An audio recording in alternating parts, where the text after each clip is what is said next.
Le catalogue Beaux-Arts Magazine sur l'Ange du Bizarre, l'exposition qui est à Orsay, qui est en fait tout le romantisme noir du 19e siècle. Ça va de la peinture, de la sculpture, de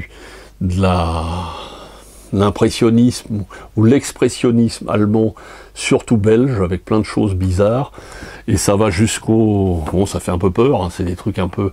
Il y a du muesli, il y a des films aussi, les créatures des ténèbres, les forces du mal. C'est en fait tout ce dont les auteurs ou les comment dire, les grands écrivains d'Heroic Fantasy, en fait, s'inspirent de toute cette peinture du 19e siècle, qu'on a appelé un peu la peinture maudite, comme les poètes maudits Baudelaire, Verlaine et consorts.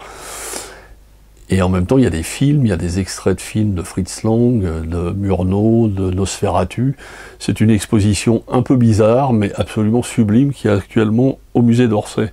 Ça s'appelle l'Ange du Bizarre. Il y a Max Ernst, il y a aussi Goya, enfin il y a toute cette peinture un peu sombre, un peu noire, européenne, belge, espagnole, française, de la fin du 19e siècle, mais qui est absolument à redécouvrir, et qui explique un peu tout l'expressionnisme allemand des années 20, et tout en fait le début du cinéma muet européen, qui était quand même le premier du monde.